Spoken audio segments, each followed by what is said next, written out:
HDA. All right. So this is a cigar podcast. We have to say we do not encourage any underage smoking. You must be 21 years of age to smoke cigars. But also with that being said, this is a fun podcast. This is Smokin Sounds. You got Shawn, the Pipe Yoda. You got JJ over there. We got Mr. JP joining us, the Smokebreak Kid. So we're going to hit record on the board and get ready to go in 3, 2, 1. What a coincidence that you and Seth were in a group called The Shield, because all you've done is use the numbers, the sneak attacks to shield you against guys like me. Because Yankee, Oscar, uniform. Sierra, uniform. Charlie, Kilo, you suck. You're a fraud, and you're the biggest vomit in the business. You're on another level because you hold that championship, but don't get lost in the sauce, brother. You're not on my level, pal. I'm lightning in a bottle. I'm everything you wished you could be, but you couldn't. So I tell you what, when you figure out where to buy a pair, if you can't grow one, you come back and let me know, and I'll smack you back to factory settings. Because I know, you know, the whole universe knows the uncrowned champion of this world, with everybody saying, yeah! This episode of Smokin Sounds is brought to you by Tuber, the ultimate cigar storage. Visit them at Tuber Storage or online at tuberstorage.com to keep your cigars safe. It's Smokin Sounds, baby! The world's second best podcast for cigar and pipe enthusiasts and those looking to embark on a journey where smoke intertwines with wrestling. What's up, everybody? I'm Shawn, one of the hosts of Smokin Sounds, and joining me is a man who needs no introduction. The only man who didn't cry when Chelsea Green won the championship belt. It's the Pipe Yoda himself. It's Justin! Hello, everybody, and we are so excited. We're post SummerSlam. We are ready to talk wrestling. We are ready to talk Big Sky. We just have it all. We are live from Bourbon and Ash here in Tulsa Town. So everybody, come on by for a great cigar and a drink if you're ever in the Tulsa area. Again, so much going on. For a lot of people, this is like the kind of the tail end of summer, kind of not much happening. The kids are going back to school, everything. But really, I mean, for wrestling and cigars and all the stuff we care about, it's just another day in the life. By the way, big shout out to Walmart.com. You need to get the Natty Daddy back in stock. That's all I'm saying. So anyway, get Natty Daddy. So you guys are going to hear a voice. We got two special guests. Count them, two special guests. Sitting in with us at Bourbon and Ash is our dear friend. We are so thankful to have met this gentleman. You guys might recognize him from the Leaf and Ash podcast, but he's better known to you as the best cigar rep in the world. From Big Sky Cigars, Mr. JJ, what's up, brother? Hey, man, I'm glad to be here. We are so thankful you're here. It's kind of like this guy, Justin. We say his name and he appears. It's JJ, the Big Sky Cigar rep. But listen, not to outdo him, coming back for another round. You guys know him best as the Smokebreak Kid. All the way from SummerSlam land, it's Mr. JP. What's up, brother? What's up, dudes? Thank you so much for taking the time to jump back on with us. Oh, we have been so looking forward to this. And we now know how to say it, Bovida. That's right. Bovida. Yeah, thank you for that, because I was not calling it that. We won't ask you what you were calling it. I think I was calling it Boveda, which I think if we talked about it last time, that's a pretty common mispronunciation of that, right, JP? It certainly is, my friends. It's either Boveda or Bovita is what most people call it. Yeah, I call it Bovita. But now you know it's Bovida. So we want to turn our attention first to what I'm smoking today. So JJ from Big Sky, tell me about the Blackfoot cigar. All right. Right now, what you're smoking is the Big Sky Blackfoot. It's part of the River Series line. It's got a Mexican San Andreas wrapper, a Habano binder, and Corojo filler. Mm-hmm. It hits about medium plus. You get to the final third, she's a full, I believe. That's what we like. Yeah, that final third about put me on my final keister. I felt like the Undertaker. I was about to raise up out of the casket and be like, no, I can go another round. So, so Big Sky Cigars out of Montana, Big Sky, Montana, right? Yep. So I guess that kind of easy way to figure out how they got their name. So JP, before we get into all this SummerSlam talk, anything special you want to promote? We're trying to get all the silly business out of the way so we can get to the more serious stuff. But anything you need to talk about real quick, brother? Nah, man, it's we're just rocking and rolling, man. Summer's been good. The year's been great for Boveda. We're super stoked. We got some things coming down the pipeline. Not quite ready to say what it is yet, but it will be. That information will be released soon enough. I would definitely tell you guys about it right here and now on the pod, but we aren't quite ready to announce. But it's some exciting stuff. Well, and before we get too far into this, I don't want to forget to mention our other dear friends, Boveda Nate, Boveda Mike. Again, two tremendous individuals.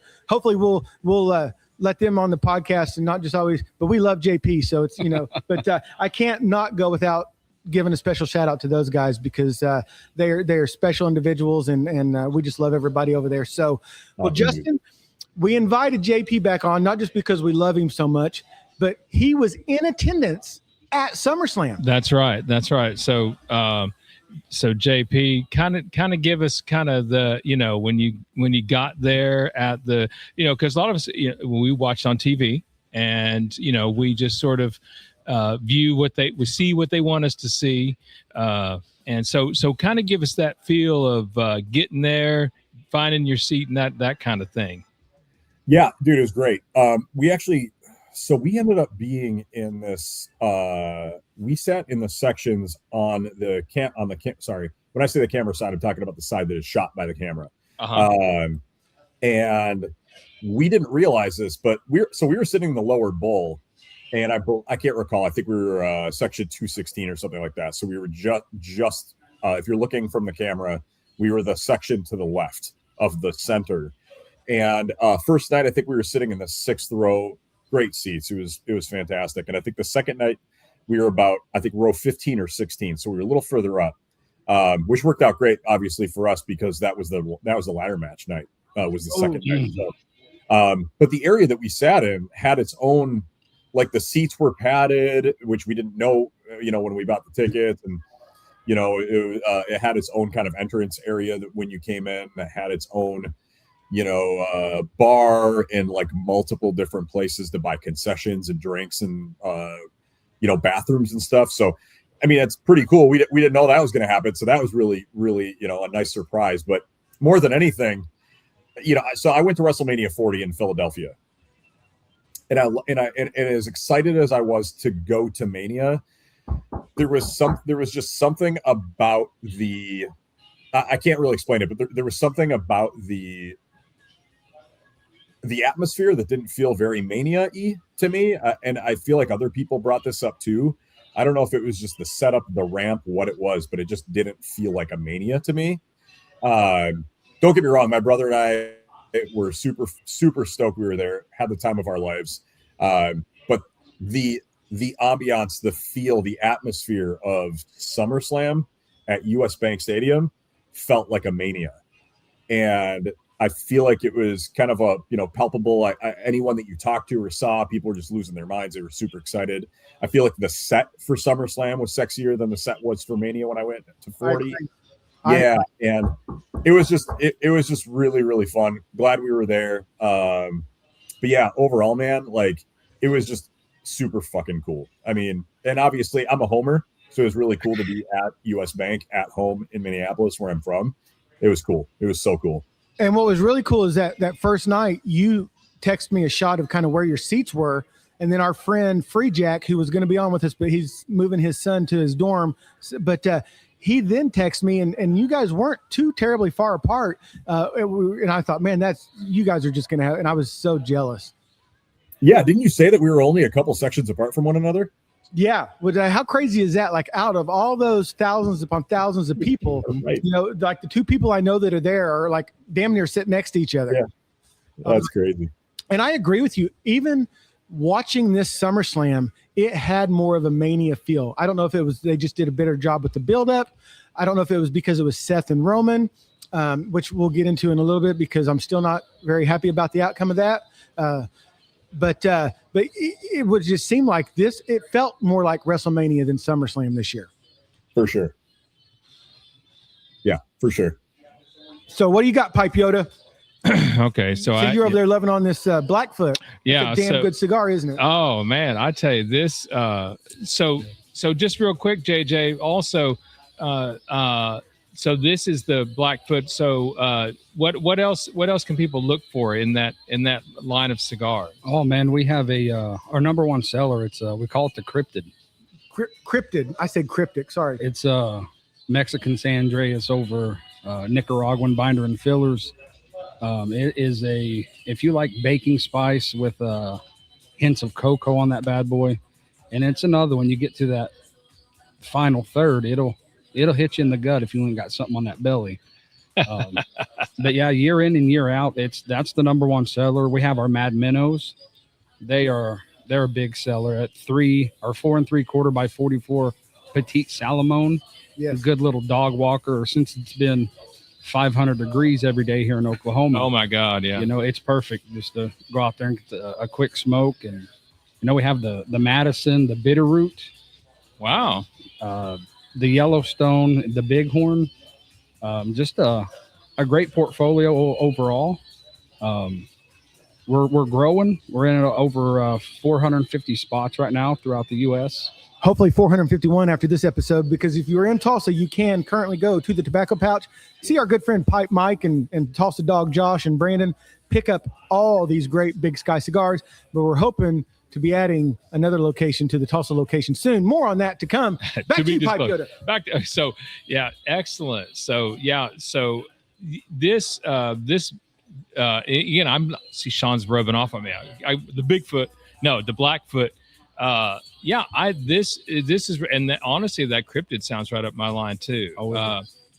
But yeah, I like again the San Andreas and this Blackfoot is really, and now what I was talking with JJ real quick before we got started, I said, you know, and guys, I don't know if some of you have this, but normally I avoid Dominican Republic cigars like the plague.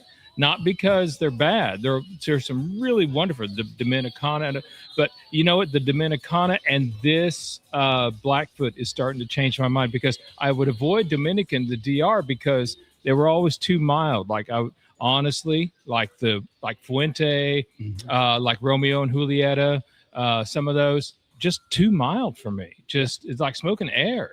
And I figured that's what you were gonna say. Well, and before, so again, JP, happy belated anniversary to you and your beautiful wife. I know you guys just celebrated an anniversary, so that was awesome. It looked like you guys had a great time. Happy belated, happy anniversary to you guys on that. As you were headed to SummerSlam, and I'm sure we're going to break down a lot of the matches, was there one that you were just like, and maybe it was Seth and Roman, but was there one match that you were just like, I cannot wait to see this match? I think I knew that Seth and Roman were going to put on a crazy show. Like, you know, I didn't know it was going to be that good. You know, that might be one of the best matches that either of them have had before. And I would say that might be more so the case for Roman. Roman doesn't usually have matches like that, you know, where you're going back and forth, kind of, you know, New Japan style matches or like indie style matches where you're hitting one another with your finishers and, you know, other moves that could be considered a finisher that would, you know, end somebody else's match or whatever. And just seeing them go back and forth and having them have all these kind of false finishes over and over again was really, really freaking cool, man. I was excited to see a ton of the matches. There wasn't a single match on either night's card that I was like, I don't really care for this one. I think they did a good job of trying to build it up. There was for me, and we'll have to talk about it, because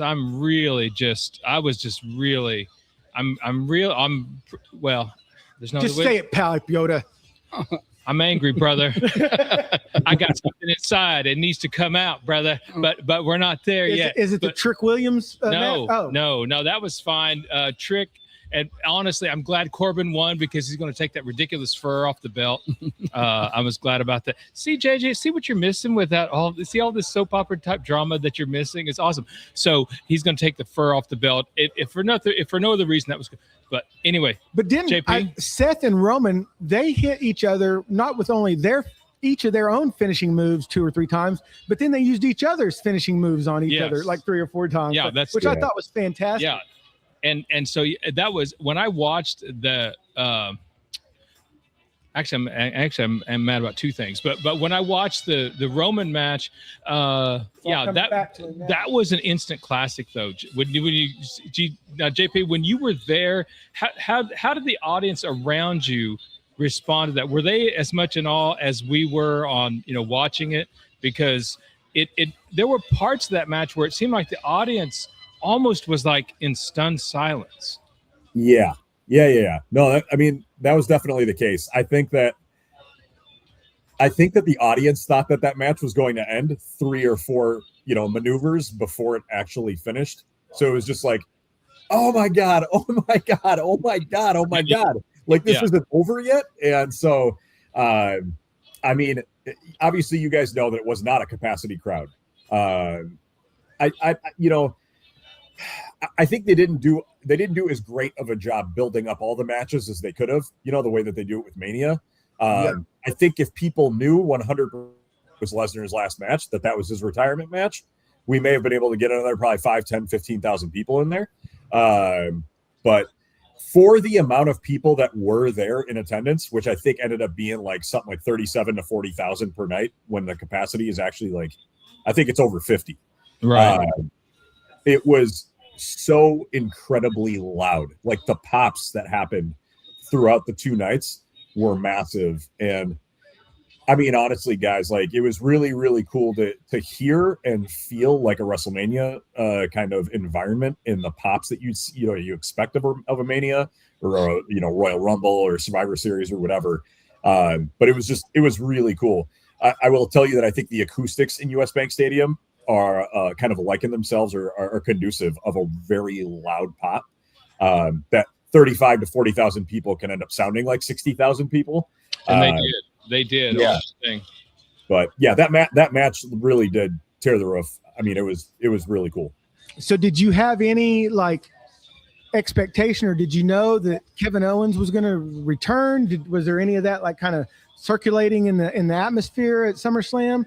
Not at all, actually. I wouldn't be surprised if some Reddit threads or some whatever talked about it, because there were a couple of signs that I could see in the crowd that said something about KO, or I don't know that any of them said welcome back KO or any of that kind of crap, but yeah, it was funny. So when Aldis came out and said that he had added another person, I initially said it was Randy.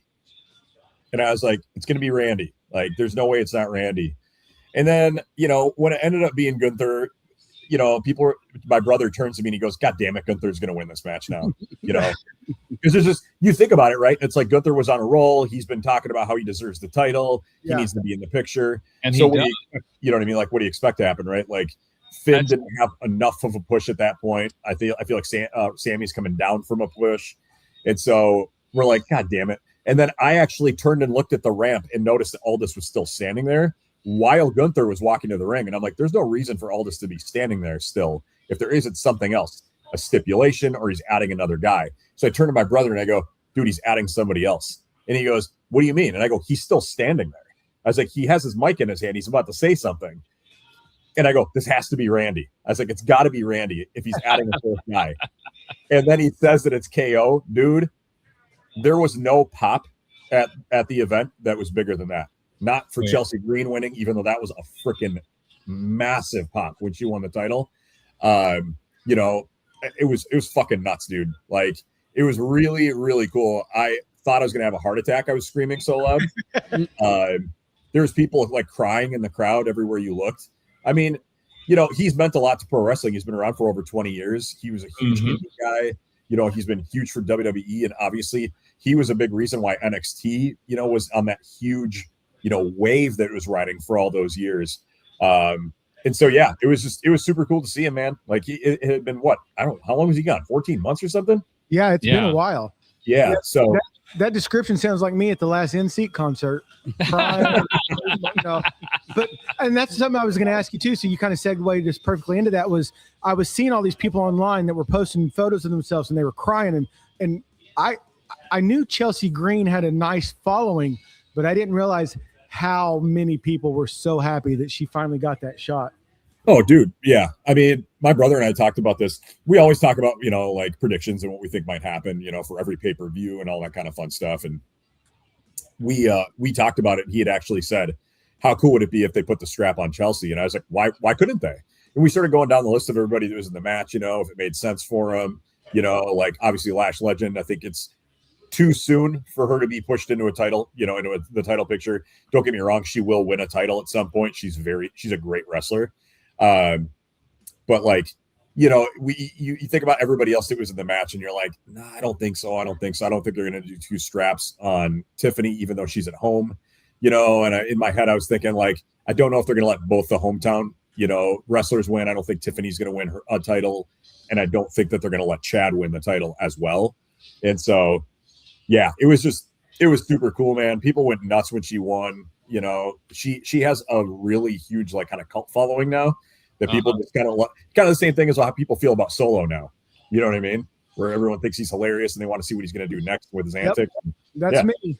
And it's so funny because you were texting me prior to SummerSlam and you were talking to me about Chad Gable and stuff. And I think even right before the match, I said, here comes your boy. And it was cool to see him get that belt in front of the hometown crowd as well. Yeah, big time. It was a long time coming, dude. He's been in WWE for 10 years plus. I think that early on, everybody thought that when him and Jason, kind of had to break apart because of Jason's neck injury, Jason Jordan, right? Yeah. Yeah. Okay. That everybody thought like, okay, cool. This is where he becomes Angle 2.0. You know what I mean? Like this is Kurt Angle 2.0, right? And it didn't ever really materialize. I always thought he was going to be the one that was going to take the Intercontinental belt off of Gunther a couple of years back, not Sammy. And that would kind of, you know what I mean? Like the big time push he needed to get to the world title picture. And obviously I know Chad's pretty, he's older now. I think he's around 40 years old. So if it ever happens, maybe it doesn't, but he said on the Raw the next night that it was the greatest night of his career. And, you could see how much it meant to him. So yeah. I'm just stoked for him, dude. And I think everybody too was so thrilled about Chelsea Green winning that because of her husband, Matt Cardona being such a big cigar guy. I think all of us cigar guys were like, yeah. Most of them didn't even know who Chelsea Green was. They just know that Matt smoked cigars. So they were like, yeah. Yeah. And if you guys haven't watched the latest set of episodes of Unreal with like the Cena retirement and all that, those were pretty good. I'm just going to say, I don't know if y'all are big fans of Unreal, but I really like this last set of episodes they released. Cool. Yeah, I'll check it out. I haven't seen them yet. Well, the fourth thing I'm upset about with SummerSlam. Okay, well, I'm not really upset about this, but okay. So we have been saying on this show, and Spinning the Wheel podcast agreed with no prompting from me. I didn't twist his arm too bad. Not a nudge in the rib. Yeah, that even Unreal is a work because they never mention TKO. And so this is my further proof that it's a work. So after the SummerSlam, when Chelsea Green won, she dedicated that victory to Michael Hayes. Now, Michael Hayes on Unreal had said, you'll never be champion. You don't have what it takes, blah, blah, blah. And if that was a real thing, she's either the stupidest champion who ever lived. I mean, why would you air out your dirty laundry on something like that behind the scenes? I mean, for the show, yeah, she'd be like, Tiffany, you suck, but that's part of the story, if she did.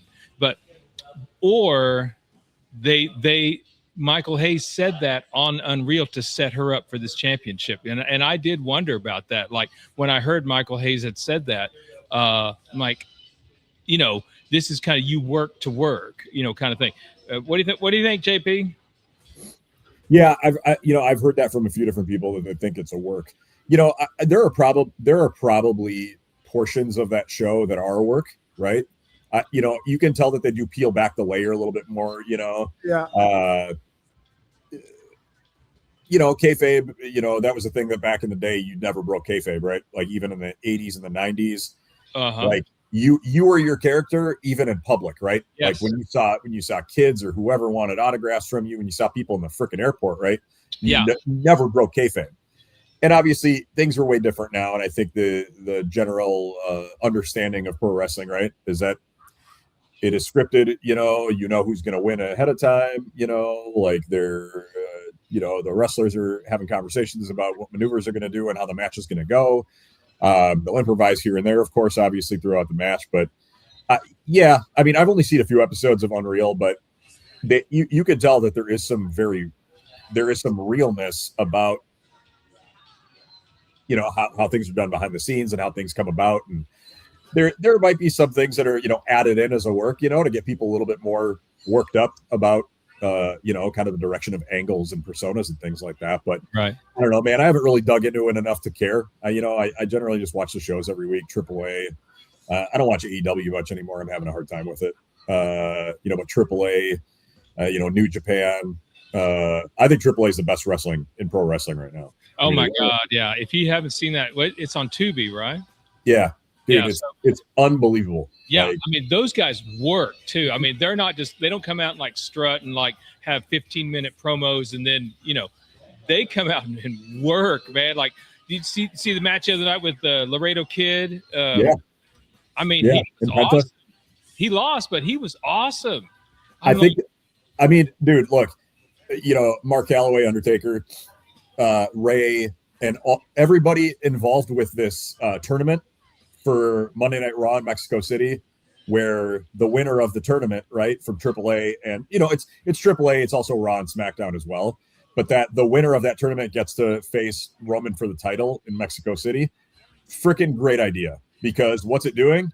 It's putting these guys in the limelight that aren't watching AAA. People who aren't watching AAA yet get to watch these guys wrestle, and hopefully they see these matches and say, "Holy shit, what am I missing out on?" And then they get a lot more viewership with AAA, because it's just the stuff they're doing is great. See, I did learn on Unreal, though, guys, that Trick Williams and Lash Legends are a couple. I didn't know that until... Yeah, you're married. Yeah. But yeah, they're married. The other thing I wanted to ask you about being at SummerSlam in person, I had kind of read and heard that the Danhausen and Dominique, Mr. Liv Morgan match, that Dominique wasn't really into it, that they kind of felt like he just kind of quit on it. Did it feel like that live? Not really. People have a hard time with Danhausen, right? Like a lot of people do, but Danhausen is like your modern day. I got to think of somebody else who's been like funny, like funny that like children love and take to, younger people take to, even like nerdy pro wrestling fans or like indie fans love Danhausen. Danhausen's been on the indie scene forever, right? And I think he got fumbled a little bit in AEW, actually. And I think WWE saw that there was a great opportunity for marketing with this guy, right? He's funny. Kids love him. They knew they were going to be able to sell a ton of merch, and they are. I believe he's #1 in merch sales. Yeah. Like, there's a lot that goes into that, right? And WWE is a business in the grand scheme of things, right? People are like, oh, he's not a great wrestler, and he's so small, and he's so stupid, and it's too damn kitschy, and his matches go too long, and blah, blah, blah. And it's like, dude, you've got to push the people. And when I say push, I just mean put them into matches, right? And, give them airtime. If people take to them, that's just how it is. That's the business. And there are certain guys that I've loved, JJ's probably loved, Justin loved, Shawn, I'm sure you've loved, that didn't get pushes. Let me give you a great example. Bobby Roode coming out of NXT. I thought Bobby Roode was going to be a world champion within a year of coming up from NXT. Nothing happened with Bobby Roode. Literally nothing. He was gone. Like nothing happened. And and unfortunately, it just happens that way, right? Where like guys they're just not taken to the way that you want them to be. The Ascension, I thought, was the new LOD. You know what I mean? Yeah. Many years ago, coming out of NXT. Wow. Nobody cared about him. Nobody cared about him. You know, like it just unfortunately happens a ton. But Danhausen's a funny dude. You know, he puts on a good show. You know, he isn't the best wrestler of all time. Did Dom seem like he didn't care too much? I don't know about that. But it was fun to watch. It was probably the match that I cared about the least of, you know, the entire card. But yeah, that's not for me. Well, and my guy would be LA Knight. Like I love LA Knight. I just kind of have a hard. I don't really know what they're trying to do with him. You know, they connected him on the 6-man tag team at SummerSlam, and then the little thing that we came in with. I laughed. I thought that was so good, that promo with him and Roman Monday night. I'm just like, I feel like he's ready to burst. I just don't know what they're going to do with him. I have to imagine that LA is going to win the Money in the Bank. Yeah. I would be shocked if anybody else. I mean, unless Knight. See, here's it. Now, this is kind of the unreal part. Like, if there are injuries. So wait, is this a work? Are you working this pipe? No. So if there's an injury, you think, well, wait a minute, why did he lose? He was on his way.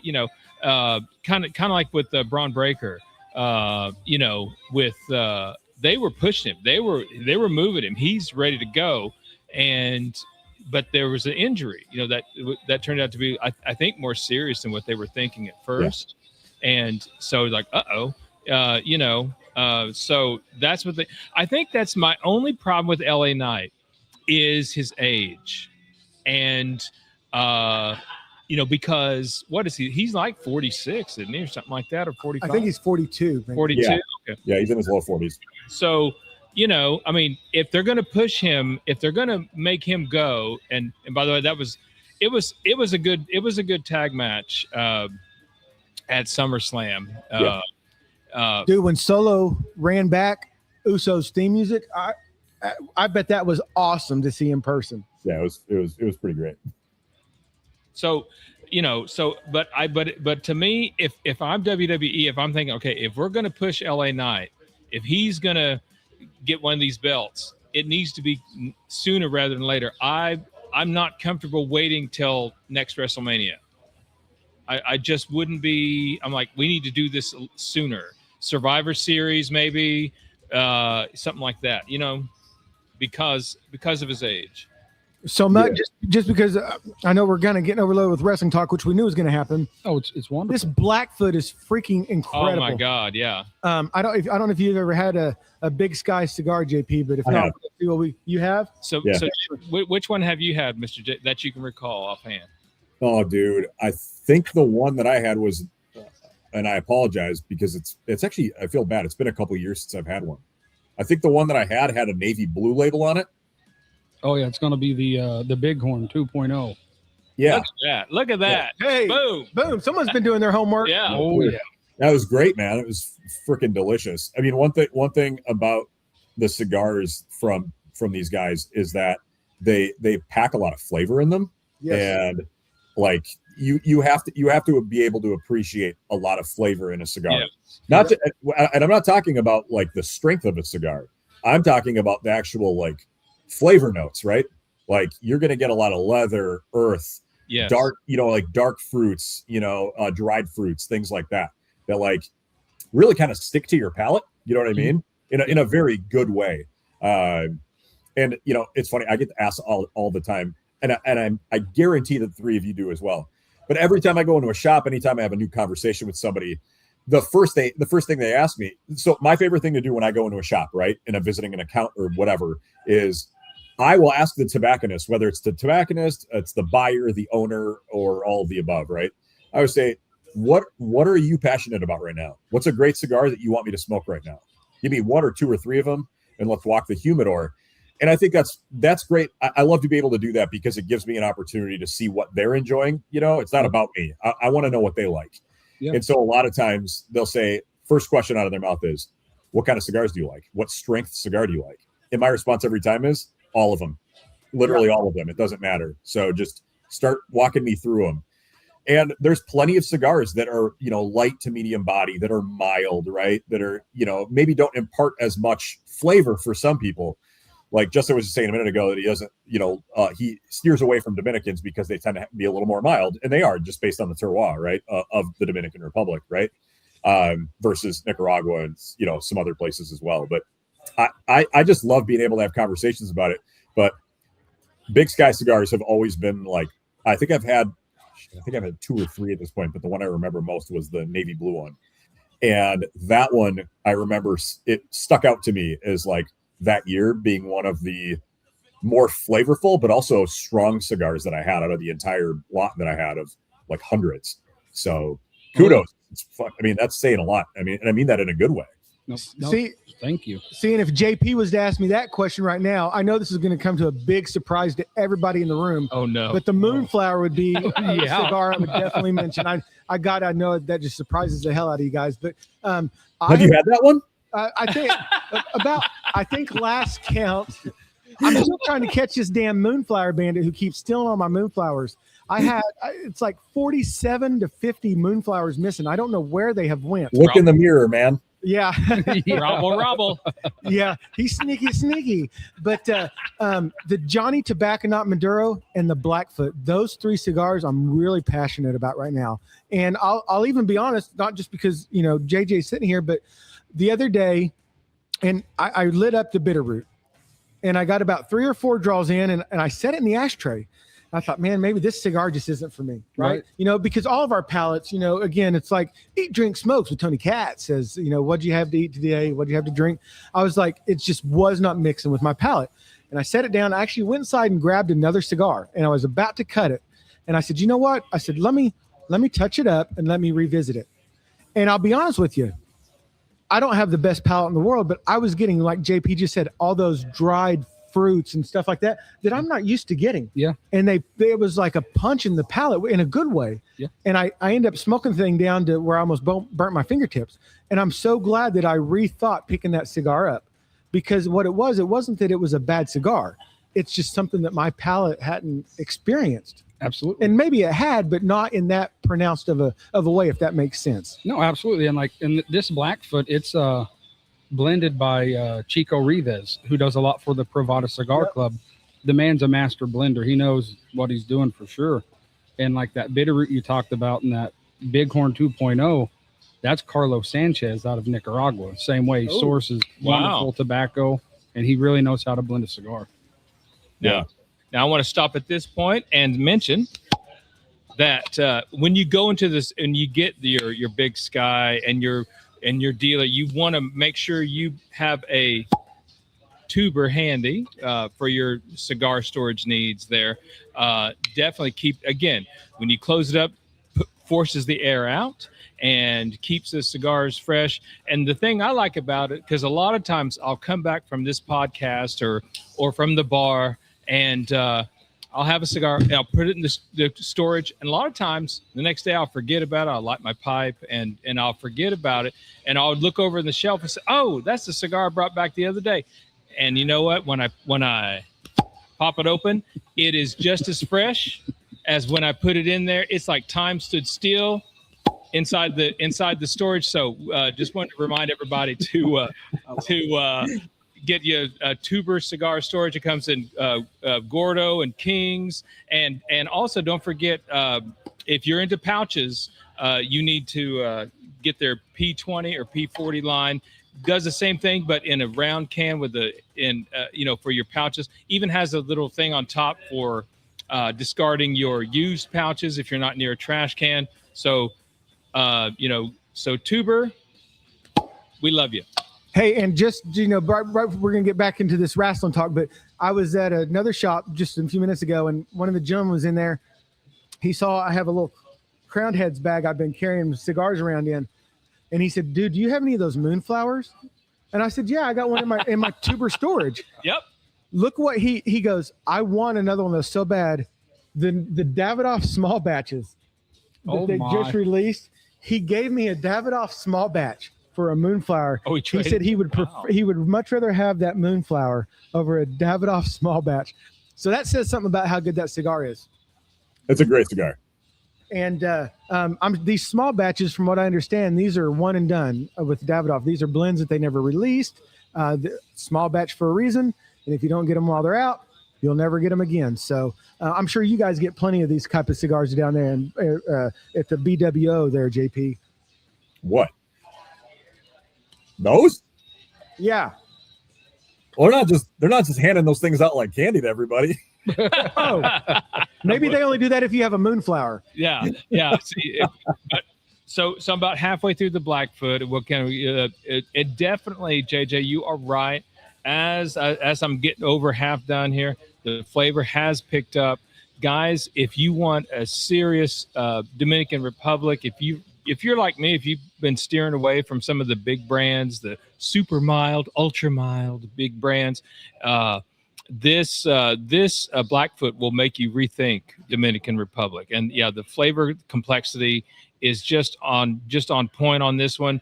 Now you might be thinking, wow, that means super, super strong, just a real bitter kick to the throat.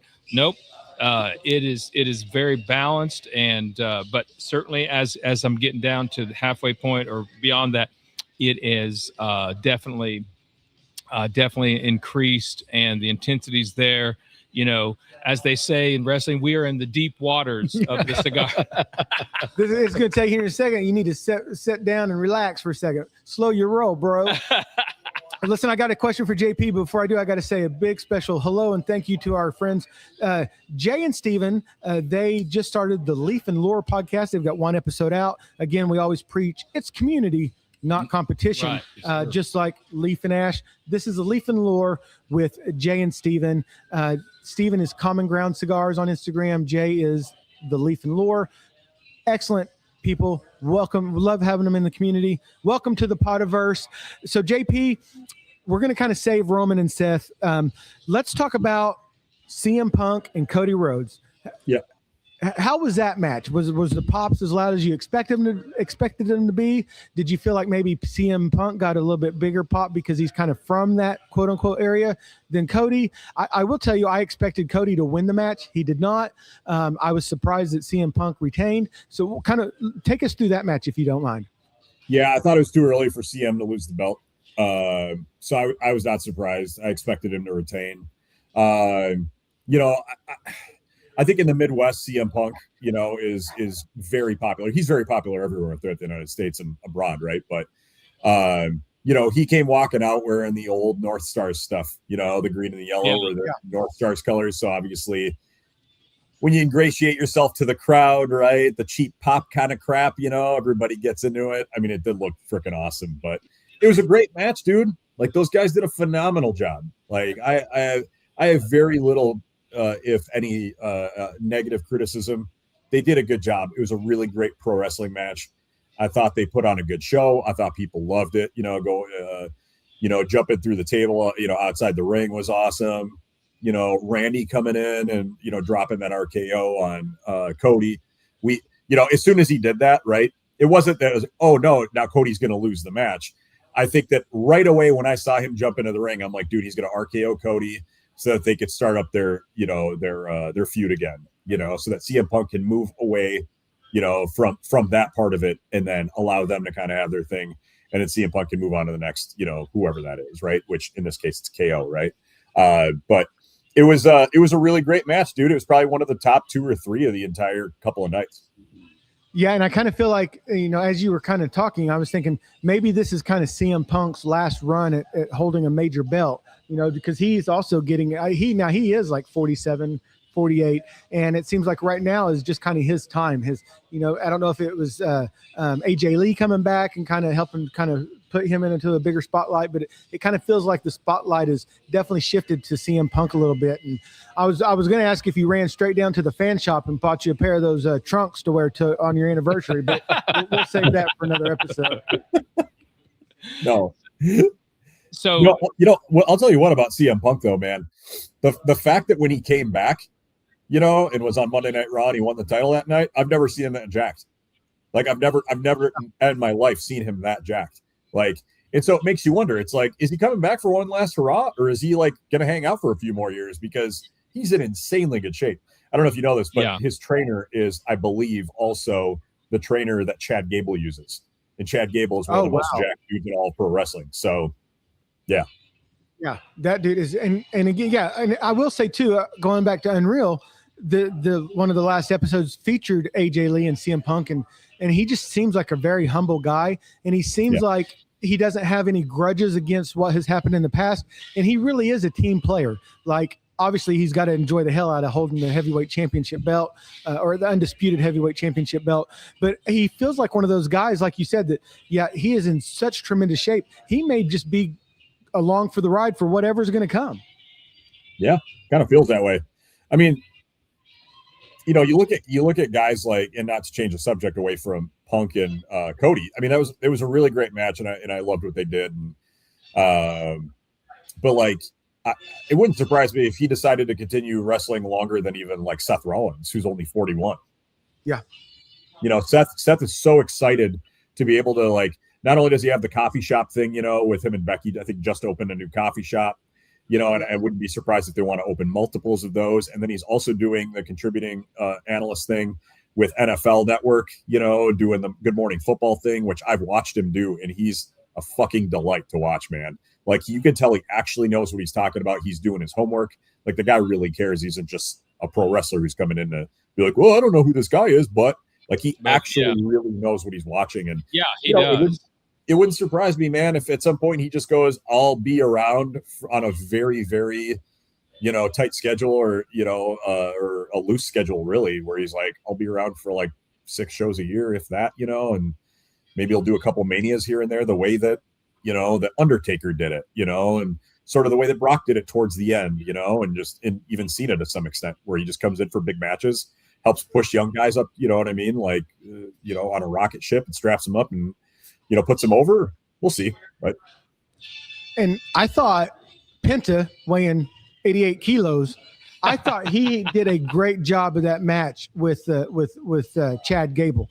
Like, the end of it and how he raised his hand, I just thought that was just like, that was so good to see.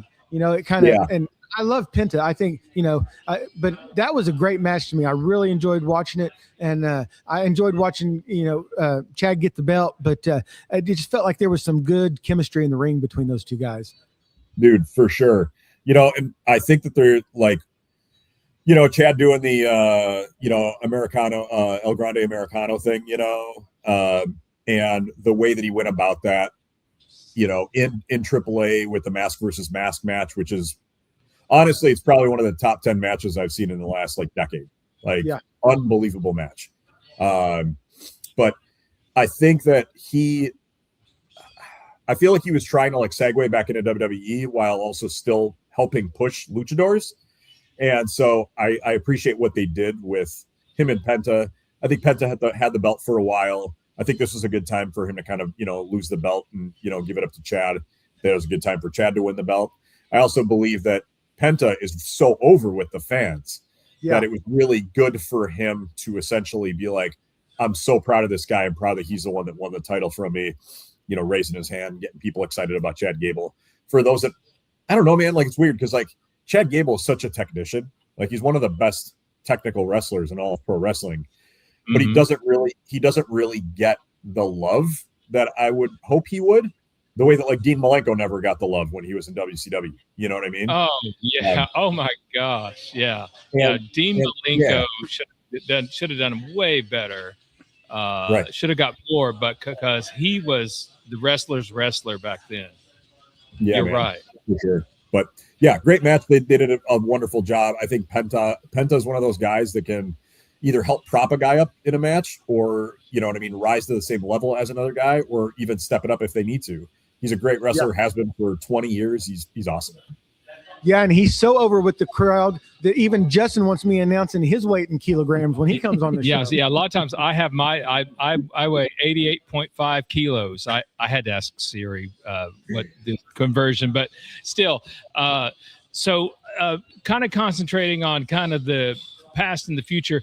So how good is – so, JP, I want you to, you know, we're gonna be like busted open here. So, how good is Fatal Influence? I mean, I feel like JC Jane especially is just so good.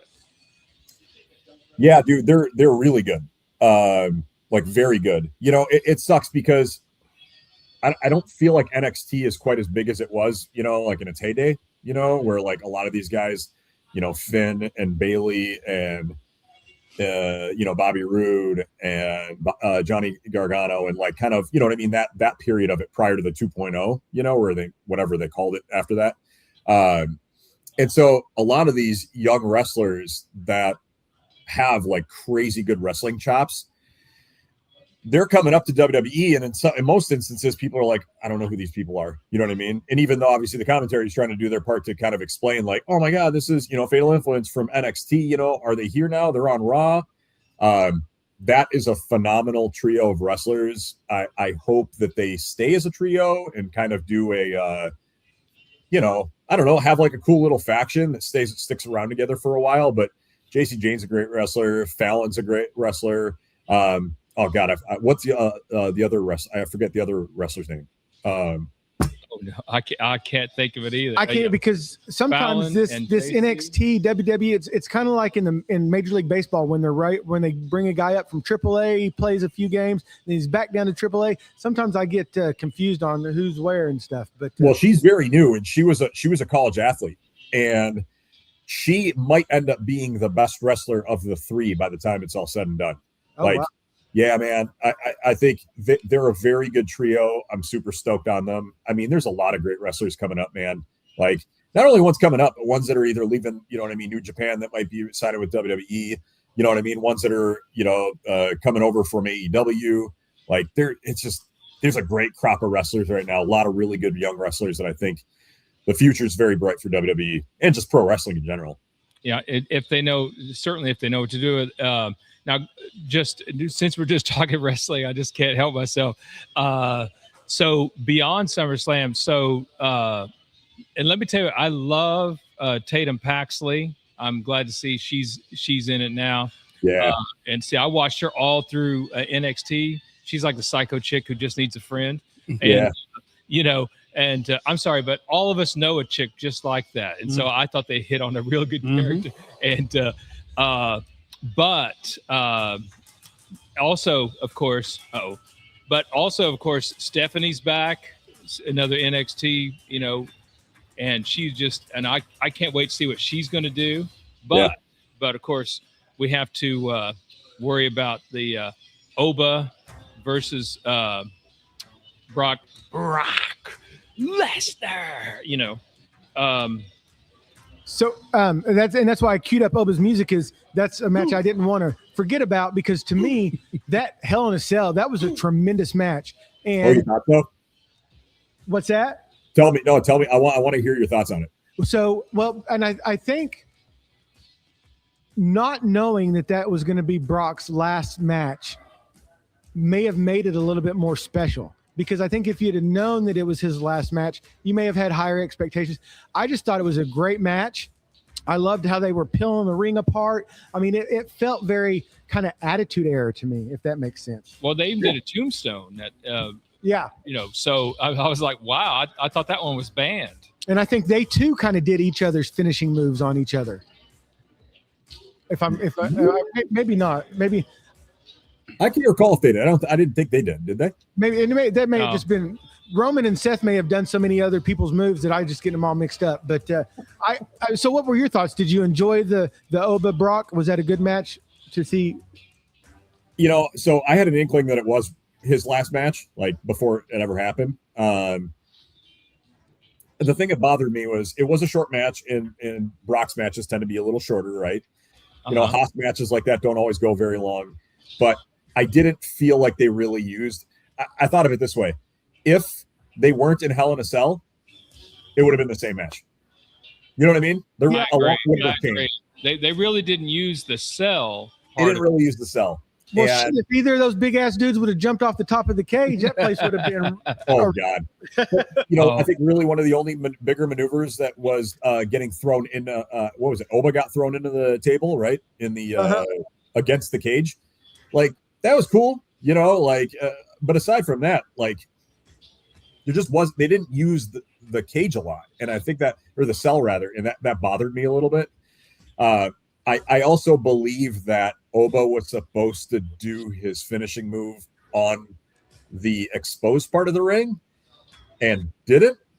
And so that kind of seemed like a missed opportunity, you know, or it's like he's only slamming him on his back. So it's, you know what I mean? Like, it's not like he was slamming him on his head or on his face or something like that. So I was like, I feel like they could have done that move there. That would have been a better finishing location for it. But it is what it is, man. Like, I definitely had higher expectations for it, but it was fine. It was entertaining. Well, and damn, I completely forgot what I was going to say. Oh, for a Hell in a Cell match, it seemed like there was just no blood. Usually when you get one of those Hell in a Cell matches, someone's walking out of there bloody, and that just didn't happen. I just think WWE has moved so far away from, you know, people getting bloodied up that when it does happen these days, like even the other day when, not the other day, when was it? Was that Saturday Night Main Event, right? That was it Lyra? It was Lyra versus Bailey, and I think Bailey ended up elbow, like I think hit her with an elbow or hit her with her forearm, and hit Lyra right in the nose and broke her nose, and Lyra was like bloodied, like streaming out of her nose. And the moment that it happened, I mean, they were trying to wipe the blood off of her face with towels and stuff because that's not the kind of thing that they want to show. You know what I mean? Like, it's more PG now. Obviously, you know, they say, you know, shit and F, you know, every now and again. But like, I just don't think that they wanted anyone to get bloodied up in that match. I don't know. So what matches am I forget? Well, we didn't. So now you said something as we were kind of starting the episode, JP. I am one that I'm right now, man. I'm on the Solo train. I love this kind of baby face angle. Him being funny. The other night when Jey Uso said something about this is your warning shot, and he kind of ducked, and then he asked the crowd, "Hey, did anybody get hit?" I kind of like this angle with him, so I'm interested to see where it goes and where it takes us. How was that triple tag team match? Was it pretty good there in person? Yeah, the 6-man was good. You know, it wasn't like remarkable or anything. I thought they all did a good job. I would say it was like kind of the, you know, one of the kind of in the middle as far as, you know, like how exciting it was and what they did. It was a fun match to watch. Yeah, I enjoyed it, dude, and I love what they're doing with Solo. Like, the crowd is freaking loving it right now. So I think they need to keep doing it. I don't know how that's going to happen with Solo being delivered to, you know, the tribal chief, and how that's all going to look after him losing yesterday. Wait, Monday night? What was that? No, it was on Monday night. What is today? Thursday? Jesus. Yeah. So I don't know what that's going to look like on Monday Night Raw. You have to imagine that Solo is going to be defiant, you know, and he's going to be like, "I'm not staying with you guys. Like, I don't give a shit if I'm supposed to be delivered to you. Like, I'm not doing this again." You know, I think that would be huge, man. Like, I love what they're doing with him. He's hilarious. I love that they're letting him just kind of be himself. It's fantastic. And I think it's 100% winning him over because even when they did he was the OTC, that kind of got stale and boring to me. And Justin even said something to me on the way over. He's like, "Oh, well, now he's since he lost, he's got to join the bloodline." I think he'll get delivered and he's going to be 100%. Nuh-uh, I'm not doing it. And because they've got it's one of those things that I think even Triple H, Paul Heyman, all them see, they've got a good thing going. They're not going to let that end. Yeah, no, I don't think so. I think it's going to keep going, but I'm loving it, man. When guys get kind of kooky and funny and like sniveling to some extent, like especially if it's comedic and the crowd loves it, like you got to keep rolling with it. R-Truth. Yeah, exactly. R-Truth. Now that's another example of that. Did you see he made Brock break character? I'm not sure a lot about how far back it was, but Brock was talking to him and called him R-Truth, and he said, "No, I'm Ron Cena." And Brock kind of had to cover his face.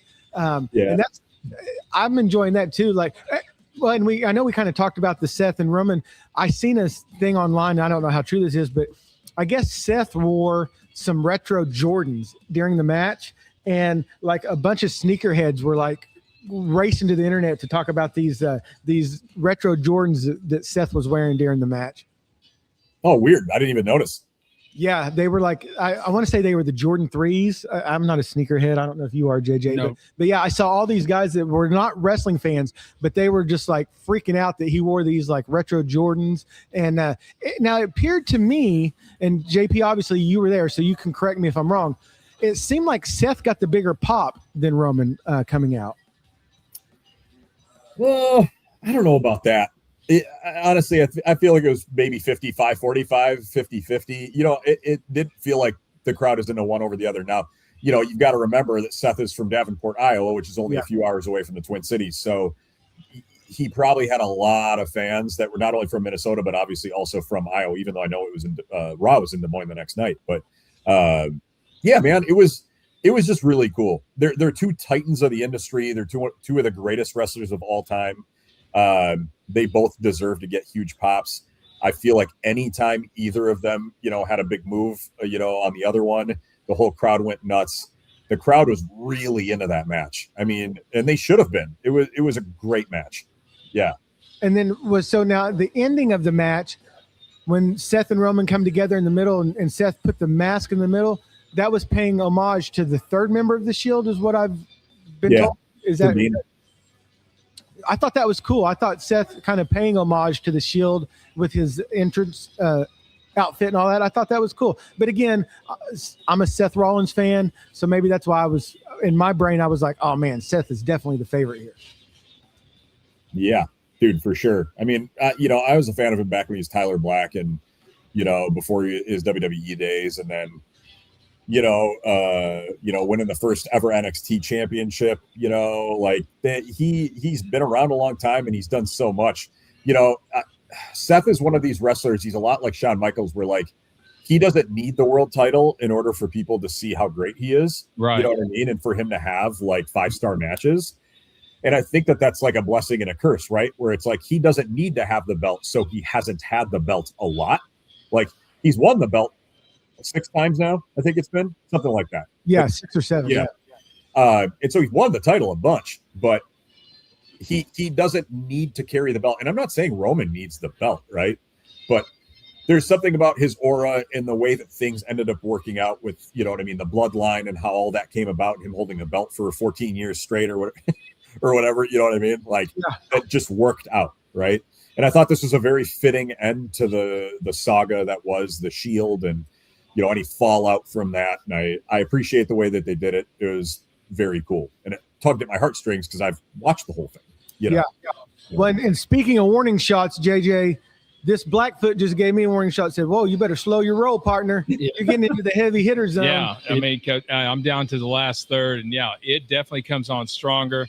And the flavor profile picks up. Yeah. I mean, it's in a good way. It's not like, whoa, I want to stop this. It's like you want to start kind of puffing on it quicker because I'm getting a lot more of the cocoa notes and stuff like that. But then there's also that warning shot of pow, pow, you better slow down, hot rod. Pew, pew. Or if it's Solo Sokoa, it's pew. Pew, pew, that's right. Yeah.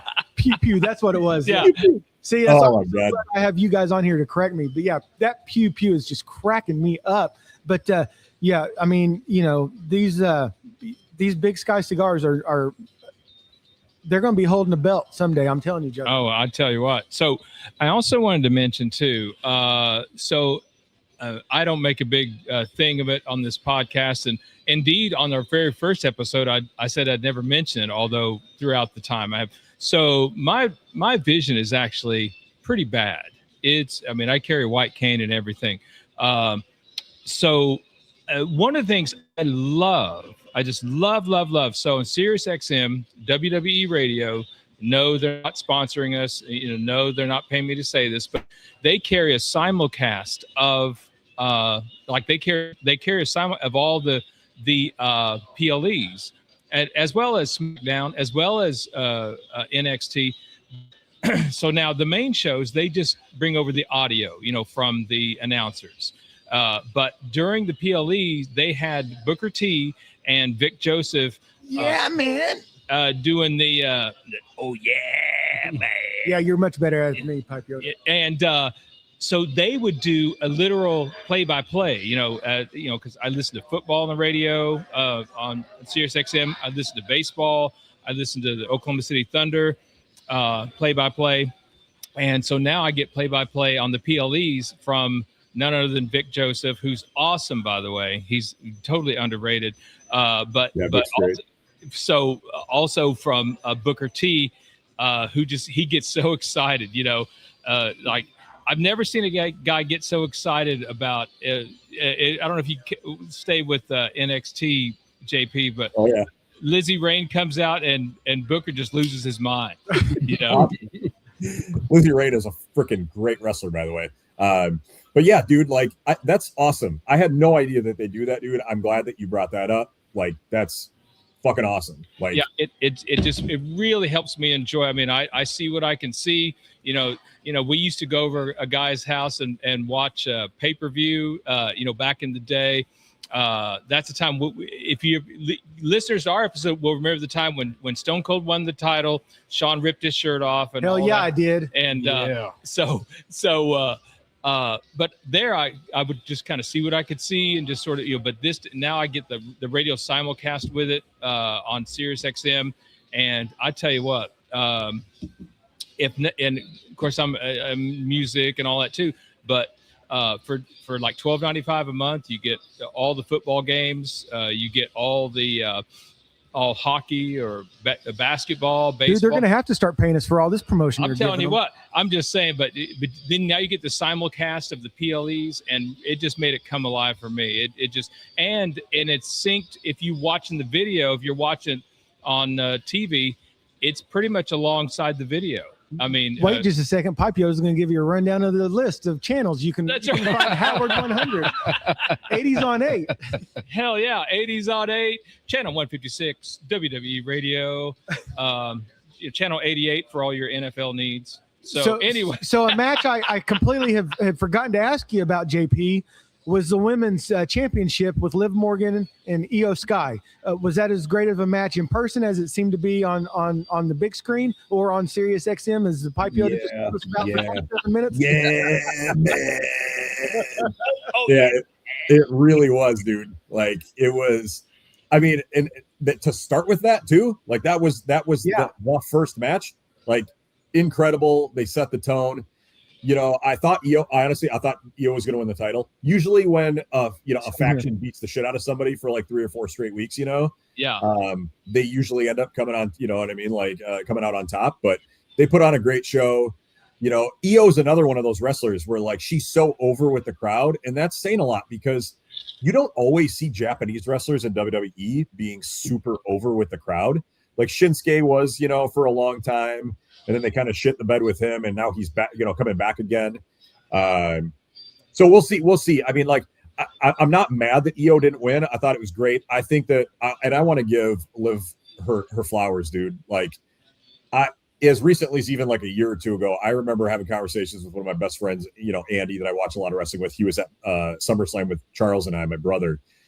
And I used to be like, dude, she just doesn't have the mic skills. You know what I mean? She isn't good enough of a wrestler. Like, I'm not sure what WWE is seeing in her right now. But, dude, all credit to her. She's awesome on the mic now. She's really come a long way. I mean, look at Roman Reigns. He used to be awful on the mic many years ago. Like, did you ever see that promo where Cena actually corrected him? He's like, come on. He's like, come on. This is a promo. You gotta, you know, because Reigns was stuttering or whatever, or kind of fumbling the deal. And so JP explained something to me. Is it just the Beast? Because to me, Brock Lesnar is terrible on the mic. Oh yeah, he knows that too. Yeah, because he's like, because to me, honestly, he just sounds like he's like, you know, because to me, I always say, you better watch it. I'm gonna get you this time, you know. And I'm like, from this huge dude, you have like this small voice. I mean, I just don't, you know. Yeah, the other thing, you know, and obviously with Brock specifically, you know, like his big thing was whenever he'd get too excitable, you know, or, you know, he'd do his scream, you know, like his, you know, where he'd like kind of do this thing and he'd like yell, but it always came out like his voice would crack every time. So it came out as like a, you know what I mean? Like it never really, you know, and I'm not like disparaging him. Like it's on video, you know, and that people used to like crack jokes about how like for a guy as imposing as him, like the biggest physical freak and athlete probably of all time in WWE or any pro wrestling promotion, for him to like when he screams, like it's not, you wouldn't expect it to come out of a guy who's 300 pounds right. in like a block of, you know what I mean? Like concrete, but yeah. So have we forgotten any matches? It sounds like SummerSlam, you know, what we experienced on TV, you pretty much experienced being there live, it's just a great PLE. Again, I think it was better than Mania. Now, we did have to enjoy Mania from a laptop screen and the hotel at PCA because we had a little bit other things going on. But it to me, it seemed like it was much better than Mania was this year. Yeah, dude, I thought Mania was good. I think I want to say that I feel like it was the same. Some good matches, some bad matches. And not bad matches, but just some that left a little to be desired. So JP, I wanted to ask you too. So I'm from the old school. Remember now the last episode I even mentioned we lost Dory Funk recently, and that should take you back a little bit. Yeah, dude. So now, what do you think? I said there's like several things that kind of made me upset at SummerSlam. Danhausen's one of them, but you explained that, so I won't get into that. Because I think I think they're burying Dominic Mysterio needlessly because he is so good. I mean, he proves that at AAA. But here's my old school thought on this. I have a problem when the main event doesn't involve the heavyweight championship or the undisputed title. I think the belts. If your belt isn't the main event, I feel like you're doing something wrong. What do you think? Yeah, that's tough, man. Like, it makes sense to me that that what was it? The first night, the closer was Hell in a Cell, right? Yes. Yeah. Uh-huh. It makes sense to me just because they knew that it was Brock's last match. You know what I mean? So I think they were like kind of, again, giving him his flowers, where it's like, hey, this is your last match ever. You're one of the best wrestlers of all time. We're going to let you close out the show. So I know it does happen every now and again. And in those instances, I just feel like it's not necessarily that they didn't have enough time to like build up a match, but like, I don't feel like they had enough time to build up the match between CM and Cody. You know what I mean? Like, I feel like it kind of came up quickly and people were like, yeah, this is going to be a good match and I'm excited about it. But like, it makes sense that Hell in a Cell closed out the show, I think. Yeah, right. I feel like there'd probably be more people up in arms about it if it was the other way around. Yeah. That certainly could be. So how much are you now looking forward to Braun Breaker versus Oba? How big? I mean, that is what Money in the Bank main event. Yeah, those two are future Hall of Famers.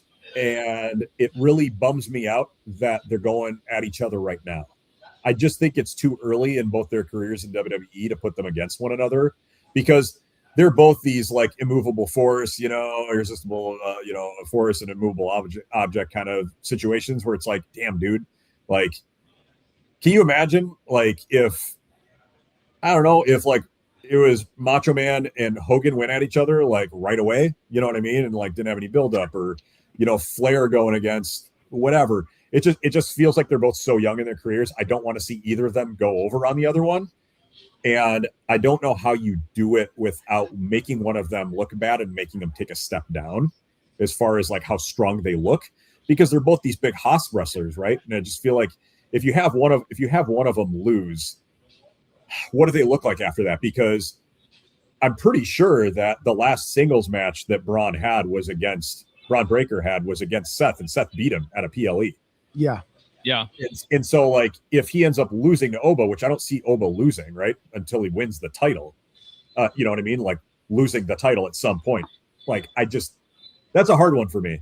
I love both those wrestlers. I think they're both fantastic wrestlers, and they're very over as far as like what people feel about them as pro wrestlers and like their trajectory that they're on. I just like, it's so early for me for them to wrestle each other. And so I'm having a hard time with it. Oh, See, and I have a little insight on this Pipe Yoda because as I mentioned earlier, I've been watching Unreal. So that makes me a PhD in unrealness. But I think Oba is so over with the crowd.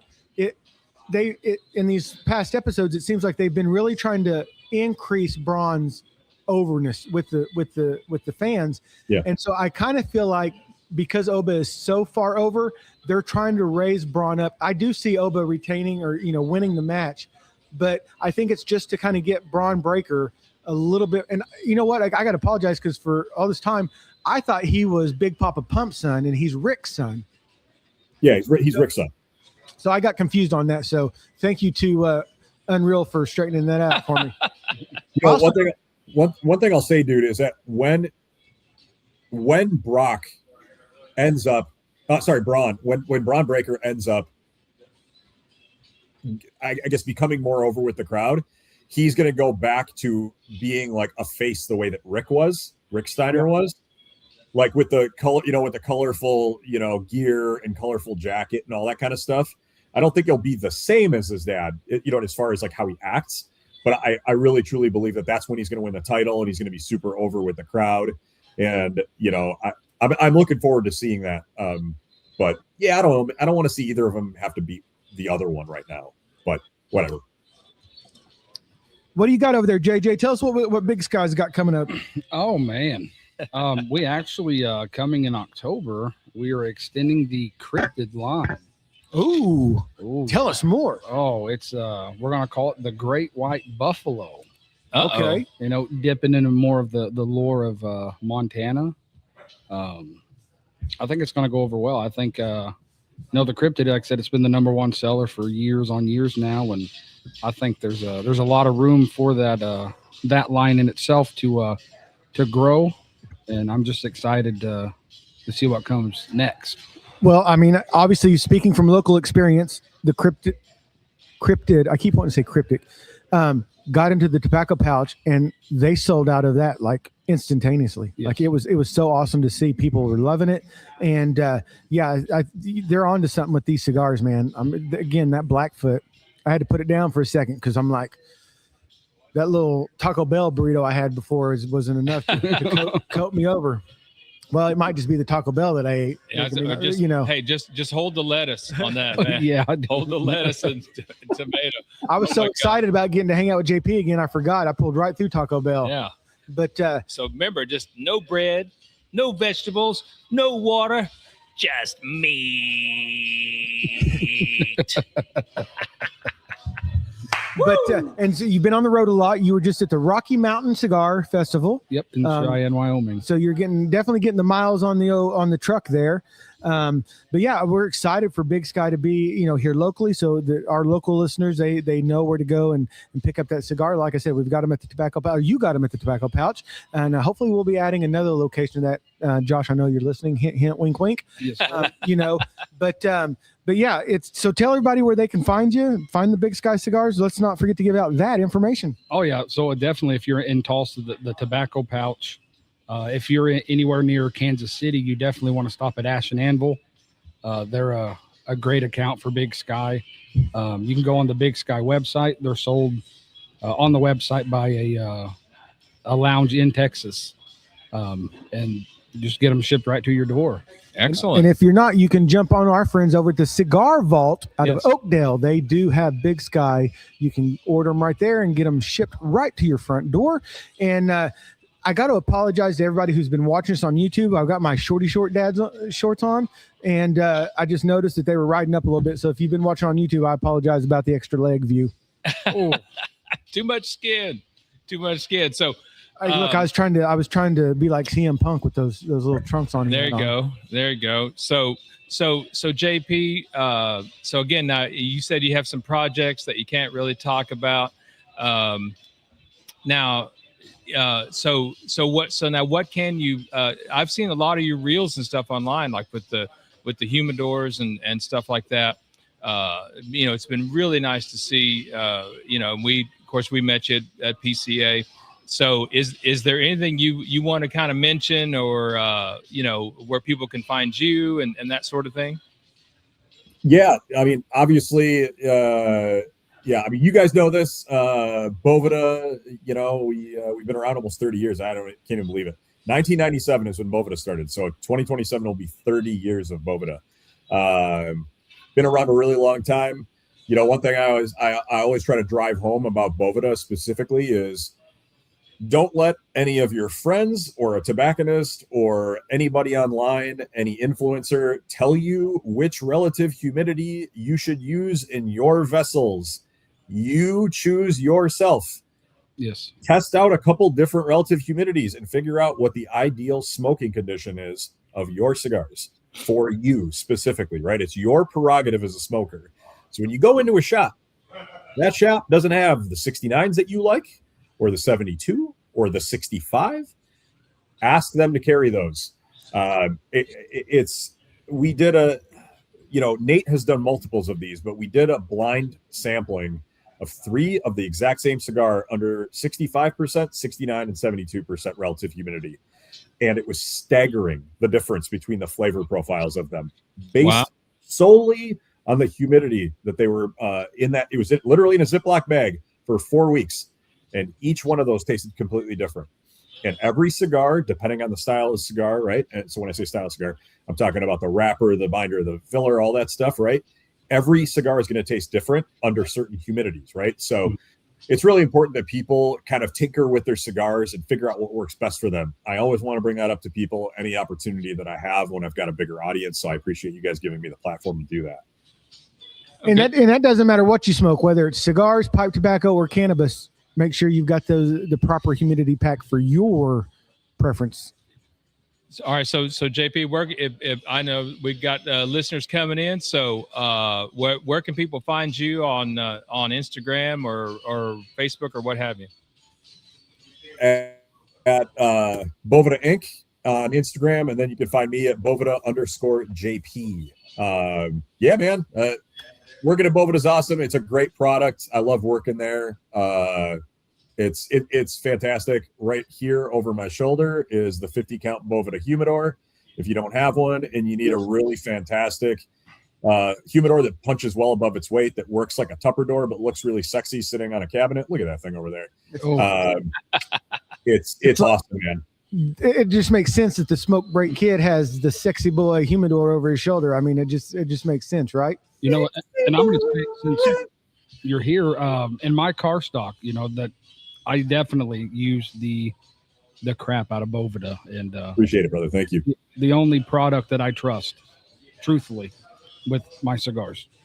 Okay, and JJ, now, you told everybody where to find you. So tell us what listeners can. Again, this is not a competition; this is community. So tell us about what's coming up on your podcast, and and where people can is that available wherever you get your podcasts, like Apple and Spotify and all that? Or well, we were doing that, but my RSS feed, something happened to it, and I didn't really catch it in time. But right now, we go live every Tuesday at 7 p.m. Central, 8 p.m. Eastern, live on YouTube and Facebook.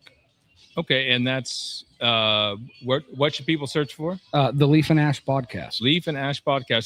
So what do you have coming up that we should be looking forward to? This coming Tuesday we have Keith Cromartie of Cromartie Cigars. Okay. Someone dropped a leg on the RSS feed, huh? Yep. Damn. Oh, and JP, you was talking, I didn't want to interrupt you, but we had the honor of having John Huber on a couple weeks ago, and he was just still so thankful for Boveda sending over the photo of him, and just had nothing but fantastic things to say about all you guys. So I didn't want that to go unmentioned, that it was very much appreciated what you guys did for him over there. Oh, dude, John's a great dude. Again, speaking of like icons and titans of the industry, right? John's been around a really long time. He's a big reason why a lot of people smoke cigars. It's funny. He was part of that, like, that new wave from, that was 10, 15 years ago, no longer now, but of, Robert Caldwell and him and Boofy and like all these guys, right, that all came up together. They were part of like the New Guard, right? And Pete Johnson, right? All these guys that are now like what a lot of younger smokers that are like in their 30s and 40s gravitate towards them, right? Like those are the brands that we all know and love, and you know what I mean? I think seek out and are more of our day-to-day smokes, right? Like I smoke a shitload of Caldwell cigars. I smoke a ton of Crown Head cigars, Tatuaje cigars, and the list goes on, right? I mean, Michael Herklotz is another one, right? With The Nature Boy. Oh. Yeah. And so, a lot of these guys are fantastic people as well. Like they, the thing is, you have to have a certain amount of ego, right? In any industry. Be some charisma that could sometimes be taken as being like overconfident, But my God, if you have an opportunity, and I'm sure you guys have all had an opportunity to speak to some of these guys in person, they're some of the most humble people. Like Yes. they will sit there and just shoot the shit with you and have a great conversation with you, and never make you feel lesser than, or you know what I mean? They will not speak down to you or belittle you. Great people. So I tell anyone that's watching or is listening to this, if you ever see these people in person, go and have a conversation with them and say what's up. They will be humble. They will be modest. They will be incredibly approachable and engaging with you. Great people. And I do, again, another big shout out, Bovida team, Drew especially. If you have not seen the Bovida episode on YouTube from the PCA with John Huber and Pete Johnson, that is a must-watch interview. Head over to the Bovida channel and check that out. And then you and Nate also have, is it Box Pressed on Bovida? Yep. So Nate and I are the co-hosts of Box Press for Bovida, and we've had the honor and the privilege of having some fantastic people from the industry on with us, talking about new cigars, having conversations about, the industry, them, recalling funny things that have happened to them in the industry, and just kind of going off on tangents and just enjoying getting to know these people at their cellular level rather than just getting to know them as blenders or owners of their brands. And it's been a blast, and it's been just an absolute pleasure, but we love doing it. And again, the Box Press episode, you guys did one with John and Tim over at Crowned Heads and Oz Family. And I just, the one you guys did with the LFD family, that one was great. When Tony and the dad's name that just escaped me. Lito, they were in one location, and then Lito Jr. was in there. It was a great episode. I can't recommend it enough. Head over to Bovida's YouTube channel. Watch all these videos. I'm going to kind of put you on the spot, JP, before we kind of wrap up the wrestling talk. One, I've got to thank you for introducing me to the Amar from AJ Fernandez. That cigar is phenomenal. Great cigar. Listen, it's one it's a little deceptive. It looks like it's going to be a mild Connecticut. It punches a little bit above its weight, but it is a fantastic cigar. Any boutique brand or any cigar that you've had recently that you've just kind of been like, whoa, this is, kind of like we're talking about Big Sky. Has there been a brand for you that's kind of surprised you here recently? I wouldn't say that any brand has really surprised me. And I don't mean that in a negative way. What I'm saying is a lot of boutique brands are making great cigars. Yes. And it isn't like it was many years ago where like there was, there wasn't as great of tobacco and there weren't as great of blenders. And, I feel like there's a lot of really great cigars. And I feel like even as casual cigar smokers, there are some really great boutique brands out there that you probably haven't smoked before that you should give a try to, rather than smoking your regular olds, right? Like your kind of day-to-day, loyal brands that you've smoked. I mean, just to give you an example, right? I know I was talking about Caldwell earlier, but Robert was in the cities a few weeks ago. And I'm a member at a cigar lounge 20 minutes away from here. And he came in, and Nate and I were there because Nate and I live locally here. Nate and I were there along with like 25 other people that were part of the membership base. And honestly, I think it was like 22 or 3 of them had never smoked a Caldwell, and like 20 of them have never heard of Caldwell. Wow. And so by the time he left, and they had smoked a couple of his cigars, not only were they enthralled and enamored by him as a person because he is such a cool dude, but they were also loving his cigars. And they were like, holy crap, dude, like I've never had these before. Not only are they really great cigars, but you're a really great dude. And so like ingratiating yourself to people that don't already know you is such an important piece of the industry. But it just goes to show you, right, that like Caldwell's been around as a brand for many years, right? But Bovida's been around for almost 30 years, and there's plenty of people that don't know what Bovida is. You know what I mean? Like they don't know to use us. They're still using beads or sponges or distilled water or whatever, right? And so what I would say is this: Big Sky's another brand. If you've never had their cigars before, smoke their cigars. I can guarantee you that if you're a person who appreciates great flavor in cigars and really strong flavor notes, go try one. I guarantee you will try one and go, shit, I can't believe I've never had one of these before, assuming they've never had one. But there's so many brands out there that people need to give an opportunity to. Let me give you another one. Patina. Mo from Patina Cigars. If you've never had a yes, I'm so glad you said that. Great cigars, and he's a great human being, like a phenomenal human being. And so there's a lot of great brands out there, guys. Like, I just want people to know there's great brands. Explore a little bit, have a little bit of fun. Go into a humidor, have conversations with tobacconists. I mean, shit, people can message you guys on social media. They can message me. I mean, fuck. Look, JJ, I know that you work for Big Sky, but you probably also enjoy a ton of other cigar brands as well, right? That if somebody's like, well, if I wasn't going to have a Big Sky, what should I have? Like, absolutely. I'm always happy to tell people, like, hey, man, there's this brand, this brand, this brand, this brand, this brand. If you've never heard of them before, try one of their cigars. And more often than not, fortunately, those people sample cigars and go, dude, I'm glad that you turned me on to these guys. I never would have tried one, and it was a really good cigar. Yep. And I'm 100% guilty of walking into a humidor and going straight to, again, you guys don't know that I like the Moonflower, but I'm guilty of, you walk into a humidor and you go straight to the cigar that right? And there's people that they love Perdomo, they love all these legacy brands, even my father to extent. But if you don't expand your knowledge and interest in these cigars, you're going to miss out. Like, I smoked the King is Dead, the Mad Mofo the other night. Fantastic cigar in a looky here, Justin. A Bellicosa. Oh, look, I remembered a big word. There you go. I didn't mess it up. I'm very happy. But that cigar was phenomenal. I mean, like Lee Marsh and Stolen Thrones. I know we've talked about him, but that's another one. Yeah, and even Rob, we had the Tradecraft, the Gladius. These are fantastic cigars that if you're not expanding your knowledge or your interest, you're going to miss out on. Because, like you said, JP, there's so many boutique companies doing it right. Obviously it's hard to try each and every one of them, but like Mo at Patina, that guy was just such a fantastic human being. I can't wait to get him on an episode with us.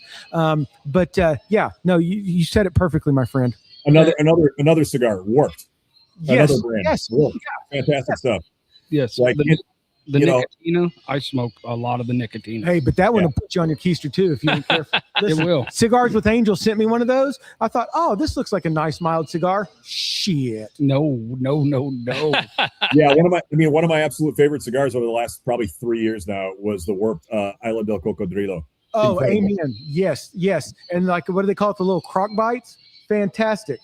But yeah, that Nicotina, dude, it had me like Snoop Dogg. I was like, I better sit back and put this down, back up off of this and set my cup down. Yeah. Oh yeah. That Nicotina had me toe down now. Yeah. And what's crazy is how I got even started into the industry was by having Brandon Marsh on the podcast. I got to smoke his cigars and I liked the story. It's all about, grit and hard work and, trying to bring out the legacy, because I'm proud as hell of being from Oklahoma. I grew up in a town that no longer exists. Was that catcher? Pitcher. Damn it, I knew it was a baseball reference. And that might be a little bit of what's wrong with me because it's on the same list as Chernobyl. Oh damn. Oh yeah. Yeah, because of all the lead and zinc. Yeah. Oh wow. Yeah, and it's just cool to go kind of full circle with it. I started off as a fan of Brandon and the cigar, and now he trusts me enough to be his in-house rep, and it's just cool how it works out.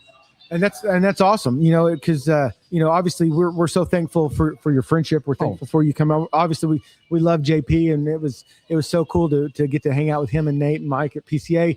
But it's this community, and JP could not have been more right.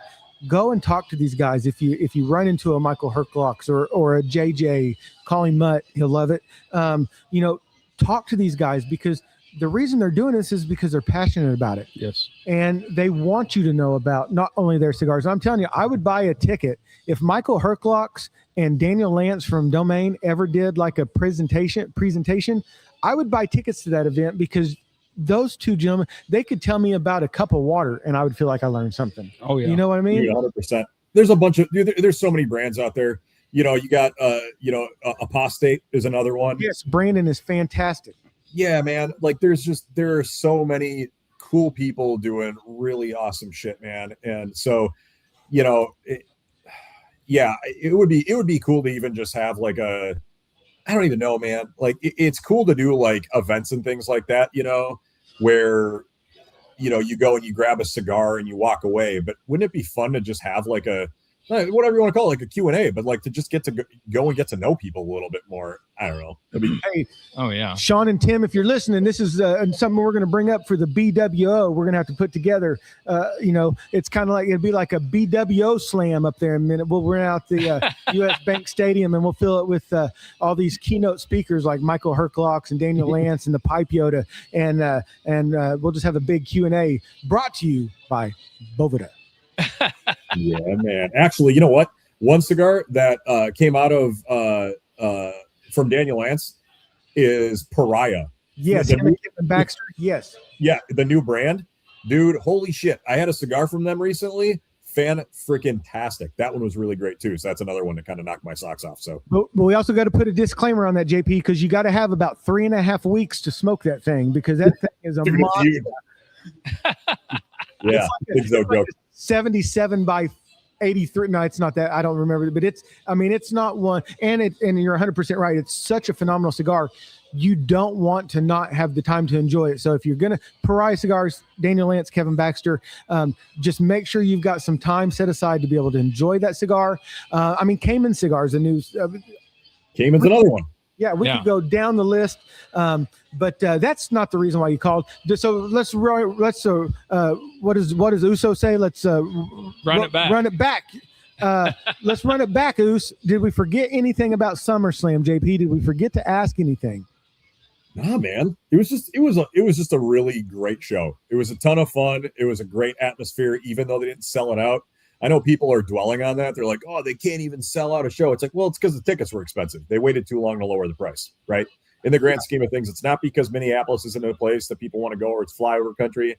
I mean, it's just because the tickets were too expensive out of the gates. I mean, I wish the TKO didn't do that and they weren't looking for the biggest gates ever, and that they could, kind of get back to the point where it's all about sellouts and not about the amount of money they're getting from the gates, but whatever. What are you going to do? Well, and I think, Justin, you said that time and time again about NXT. You like that kind of smaller arena. Yeah. Feel because it's filmed at the Performance Center there in Florida. And now they're doing some live shows. And I was surprised that they're going to have some what they used to call house shows. And NXT's doing it. So I'm glad to see that's coming back. I understand they don't do that much on the So that reminds me. So there weren't any dark matches, right, JP? No. At SummerSlam? No. Okay. So sometimes they would do that and have house shows and then do all that, kind of off cameras and then have the television coverage. So so I'm glad NXT's starting to do that. And again, I just promote NXT just because it reminds me of how wrestling used to be. It reminds me of the old Mid-South days, although a lot faster pace, but it reminds me of it. So if you guys haven't checked out NXT, and certainly if you haven't checked out AAA, not as many fireworks, not as much, that all that other stuff. It's just good wrestling, it's just, and that's why we're here, or at least that's why I'm here. So just been real happy with, again, if I could only keep up with one right now, like if I only had time to watch one wrestling show, it'd be NXT. It absolutely would be. And, what the people they got like Dark State now and what's going on with that, with the Vanity Project, and all that is just super exciting. They send the people up and then they just reload. Looks like they just send them up and reload. And Lizzie Rain, Izzy Dame, all these kind of newer people. Tatum Paxley just started with on the main roster, and go back and watch her stuff from NXT, if you're able to. It's fantastic. For sure. All right, JJ, what did we forget? What did we forget to mention about Big Sky or anything? Oh, man. Leaf and Ash, whatever. I'll say, Leaf and Ash, we've been around for just a little over 2 years. Okay. It's a small community, but a great community that we've built, and it's just been a lot of fun, and that's why we do it. This is fun. Yeah. And one thing I loved about the cigar podcast world is if I had a sports podcast at my size now, Patrick Mahomes ain't coming on. Right. But the Patrick Mahomes of the cigar industry will. And that's why I love it so much. That's a good That's point. a great analogy. You're right. It's just like, you're 100% right. I couldn't put it that any better way. Right. And, and it's cool when you get to meet the people you look up to. And, we talked about Boofy a while ago. I message him all the time. He's one of the he's got a beautiful mind. Yes. And, yes. I love picking his brain, and it's just a lot of fun. All right, Pipe Yoda, you're on deck. What's up? What did you forget? Well, and all this, and to say nothing, when we met Jonathan Drew. Oh, dude, man. He's just insane. Mm-hmm. What can I say? But yeah, and I know a lot of people have been, because JP, you'd be surprised how many people message us say, you got to talk more wrestling. You got to talk more wrestling. It's becoming a big universal thing that people just really gravitate toward. And nothing goes better with watching wrestling than a good cigar. So, so I'm glad you made it back on, and hopefully one day we can see you here in Tulsa, Oklahoma, and maybe for an event or something. Hell yeah, man. Why not? Idea, Pipe Yoda. Yeah. So, that sounds great. And hey, maybe I can be to your show as Seth Rollins is to Good Morning Football. I just show up like once a month or every other month or something like that. We'd love that. Listen. Oh, we'd love that. Oh, my Say God. less. You have an open invitation anytime you want to come in. A couple of knuckleheads in Tulsa. Listen. We had, obviously when you have a John Huber on, that thing is phenomenal. And it's been a while since we had John last, a couple of months maybe. But I was telling Justin just this past weekend, on a Sunday, we had almost 1,000 people listen to that last episode that you were on. That's awesome. And I say that because obviously, man, we appreciate your time and your friendship so much, but it just, they love what we're doing. It's kind of I don't know if it's that we're just a couple of knuckleheads from Tulsa, but it's the message is getting out there. And like I said, my friend, we love you, and you have an open invitation anytime to be on this podcast. I appreciate it, guys. Listen, I think one of the things that's really working for you guys, that just from my experience, not only listening to podcasts, watching podcasts, but getting to know people, is there's something to be said about just being candid and being yourselves and just having some fun with your podcast. And I think that goes a really long way with regular people that don't want things being ultra scripted and you know what I mean? And by the book. So keep doing what you guys are doing. I have a blast shooting the shit with you guys. To me, I feel like I'm just like in a room with you having a conversation. Yeah. And I feel like that's the way it should be, man. And I have a blast with it. So I appreciate you guys very much. And we're guaranteed human, as they have to say it all the radio. Guaranteed human. No AI. And again, no AI. Obviously, we'll go back to PCA, but even when we met up at PCA, to me, and hopefully you felt the same way, JP, felt like we've known each other forever. Yeah. Yeah. And I love that. I love that we're able to do this silly little podcast. And hey, I guess that's why, we're the world's second best cigar podcast. Someday we'll be number one, Justin. So JP, I just have to ask, as we're kind of, we're getting ready to drop the leg on this one. So we have endured, what is it, about 5 or 6 days of past 100 degrees every day? Oh yeah. I think it's like 127. And I think we're looking at about, 7 more days straight of at least of post. So JP, I just kind of know in Minnesota there, what's the weather like? Actually, it's been incredibly hot, like incredibly hot. It's been so the problem that we run into here that isn't always the case down south is we get a lot of humidity, and so it'll be 90 degrees, but the humidity will be like 85-90%. So not only is it hot, but it's also really steamy and sticky. Mm-hmm. And that's just a really crappy way to feel. Like the moment you're outside, like you'll come inside and take a shower, and after your shower, you're still dripping sweat. It's not great. And so it's been really hot today, surprisingly. What is it right now? I think it's 79 degrees out, which is not half bad. and it's overcast, and it actually feels really good out, and we need this. It's funny, normally 80 to 82, 83 degrees is usually what we see on a normal summer day, but this has not been the norm this year. It's been really hot, so this is welcome weather. Wow. Oh, man. The Pipe Yoda weather update brought to you by SiriusXM. Check out Busted Open. Oh God, yeah. And that's been your weather update from KCGR, your cigar radio headquarters. But yeah, so yeah, this has just, again, we knew this one would be a lot of fun, and we were just we stormed in here to Bourbon and Ash and decided to do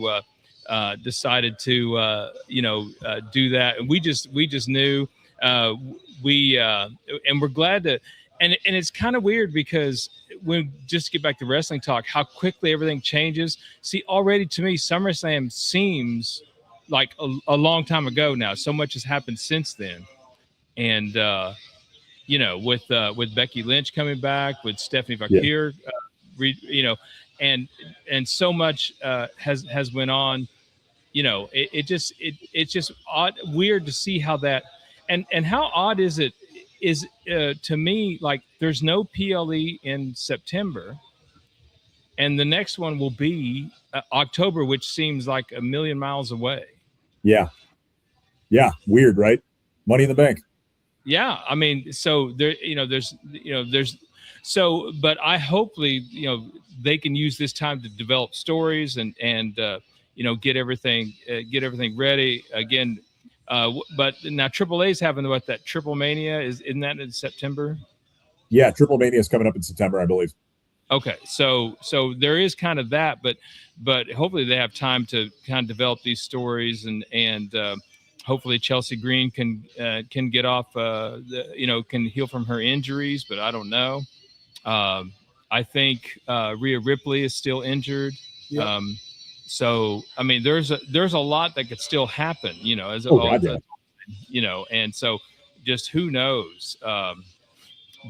And then everyone's going to Google, everyone be Google. So the Fatal Influence is JC Jane and Fallon Henley, and there's that third one we can't think of. The Mysterious Wrestler. Yeah. Well, I'm sure we'll hear who it was as soon as we put this episode out. Oh my God! Oh yeah. Well, JP, thank you again so much, my friend. Thank you for taking the time out and just hanging out with us again. It's been an hour and 46 minutes, and it feels like we just started. Yeah. I hope it feels the same way to you. Mutt, thank you so much. Oh, dude, thank you so much for being here, brother. It's just been again. Every time I get the opportunity to hang out with you in person, I love it to death. I appreciate well, Pipe Yoda, I guess with that, let's play your song. I know you've been dying to hear this. Gosh. You sing it every time we're in the car. I guess we'll say, hey, thank you to our sponsors, Tuber Storage, Fort John's Apparel, Dirty Birch Media. That's a wrap. And HDA Cigars. HDA Cigars. Oh, yeah. Zach, man, listen, that was a phenomenal event. We had a great event here with HDA, JP, man. It was so good to have Zach in the house and just to see Tulsa welcome him with open arms. Thanks for bringing that up, Justin, because that was a phenomenal event. And ladies and gentlemen, still be on the lookout for HDA. The Sentinel is returning. They're coming out. So it's not returning. It's finally coming out. Okay. He's making his debut. I'm sorry. That's right. Debut. So. He went back down to AAA. Now he's coming back up to the WWE. Yes, sir. So, all right. Well, that's a wrap on this episode of Smokin Sounds. Hey, listen, don't forget to follow us. One Stop Shop, SmokinSoundsPod.com, the world's second best cigar podcast. Leaf and Ash podcast, #1 podcast. Smokin Sounds, #2. No. Yeah. But listen, if you don't mind while you're there, leave us a 5-star review because that just helps others find this wacky little podcast. And it also makes sure that you'll never miss a beat.